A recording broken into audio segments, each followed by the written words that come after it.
अरमान की इतनी बदतमीजियों के बाद जब दादिसा उस गैरेज के मालकिन को मिलने के लिए जाती है, जब ये किसी ने भी नहीं सोचा था कि वहां जाने के बाद इतना भावनात्मक और इंटरेस्टिंग सा माहौल देखने को मिलेगा, क्योंकि यहाँ पे दादिसा इमोशनल हो जाती है।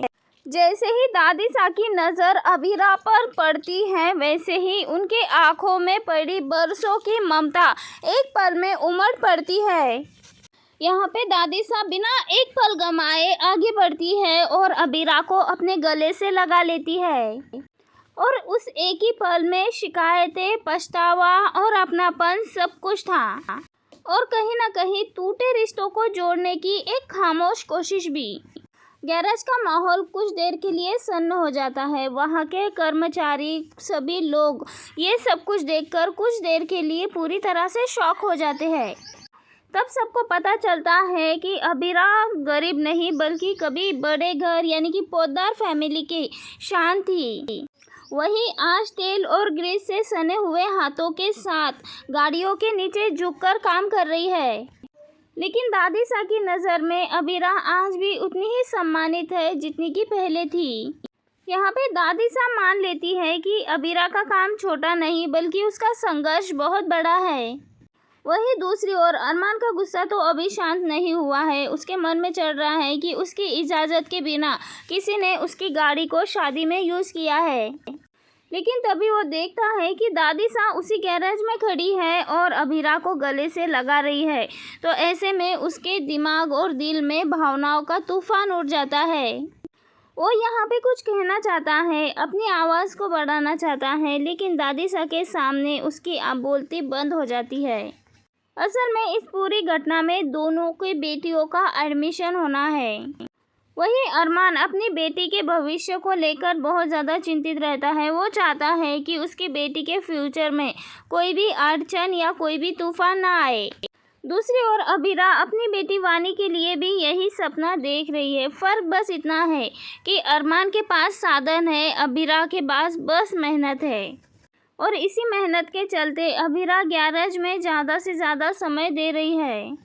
वही मुक्ति की शरारतों के कारण अरमान की गाड़ी अबीरा के गैरेज में आ जाती है। तो ऐसे में अबीरा अपने काम को पेशेवर तरीके से निभाती है। वो यहाँ पे ये नहीं सोचती कि ये गाड़ी अरमान की है, वो बस यहाँ पे अपना काम करती है।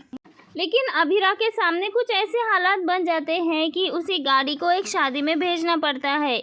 यहाँ पे अबीरा की मजबूरी थी, लेकिन अरमान को ये बात बिल्कुल भी समझ नहीं आती। अरमान के लिए तो ये उसके इजाज़त के बिना लिया गया निर्णय है जो उसके अहम को ठेस पहुँचाता है। अगली सुबह जब गाड़ी टाइम पे नहीं पहुँचती, तभी अरमान अबीरा को बहुत ज़्यादा खरी खोटी सुना देता है। अरमान को यहाँ पे पता नहीं होता है कि वो अबीरा से बात कर रहा है। उसे ऐसा लगता है सिर्फ वो एक गैरेज की मालकिन से बात कर रहा है। यहाँ पे अबीरा अरमान से बिल्कुल भी बहस नहीं करती, क्योंकि उसका अभी इस समय गाड़ी को टेकने की समस्या ठीक करना है। लेकिन उसी वक्त वहाँ पे दादिसा आ जाती है। यहाँ पे जैसे ही अबीरा को देखती है दादिसा, तो यहाँ पे पूरी तरह से भावुक हो जाती है। तो वही अरमान ये दूर से देख रहा होता है। यहाँ पे दादिसा अबीरा को गले लगा के इमोशनल हो जाती है। तो यहाँ पे अरमान ये नहीं देख पाता कि जिसे दादिसा गले लगा रही है वो अबीरा है। तभी यहाँ पे दादिसा को ऐसे देखकर अरमान सोचता है, आखिर इस गैरेज वाली लड़की से दादिसा का क्या रिश्ता है। यहाँ पे जैसे ही अबीरा और अरमान दोनों आसपास आते हैं, तो यहाँ पे उनके बीच में कुछ कनेक्शन फील होता है। तो वही अरमान जब वानी के सामने आता है, वानी के आसपास आता है, तब वानी को एक अलग ही एहसास होता है। आगे आने वाले एपिसोड में पता चलने वाला है वानी को कि अरमान और अबीरा उसके रियल माँ बाप नहीं है, लेकिन उन्होंने उसे कभी भी माँ बाप का एहसास नहीं होने दिया, अपनी बेटी की तरह ही पाला है। लेकिन जब वानी को पता चलेगा कि अरमान ही वो इंसान है जिसकी वजह से वानी के पिता की जान गई थी, ये सच जानने के बाद उसके दिल और दिमाग में एक अलग ही तूफान चलने वाला है। और ये सब कुछ अरमान के लिए सम्मान नहीं बल्कि एक नफरत की दीवार खड़ी हो सकती है। अबीरा ने वानी को अकेले में पाला है, हर मुश्किल में उसका साथ दिया है। अबीरा ने वानी को अपनी तरह ही बनाया है, मजबूत और सख्त। और ऐसे में जब उसे सच्चाई पता चलेगी, ऐसे में अरमान से वो नफरत करती हुई नजर आएगी, तो वही अबीरा से बहुत ज़्यादा प्यार करती हुई। वानी के सामने अरमान चाहे जितने भी सफाई दे, लेकिन अरमान की छवि सुधारना वानी के सामने आसान नहीं होगा। वही कहानी में नया मोड़ आता है जबकि वानी और मायरा दोनों एक ही स्कूल में एडमिशन ले लेती है।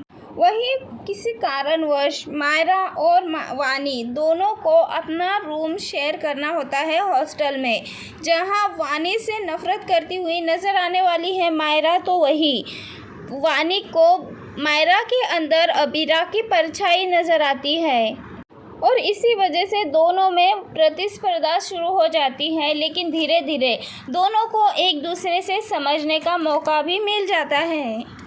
वो दोनों भी जानती हैं कि वो दोनों भी अपने अपने तरीके से बिल्कुल अधूरी है।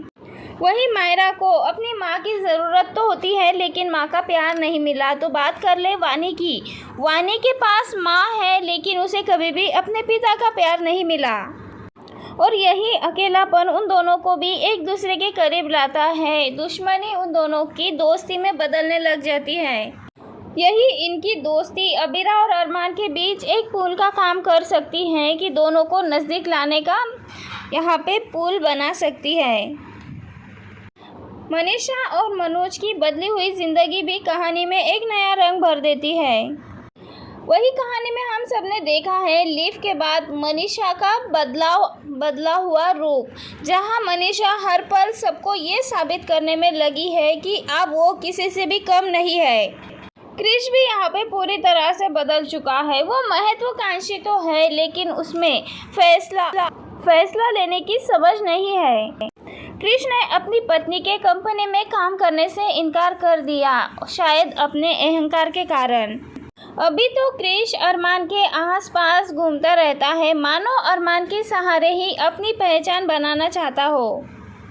उसकी ये निर्भयता कहानी में आगे चल के किसी बड़े टकराव का कारण बन सकती है।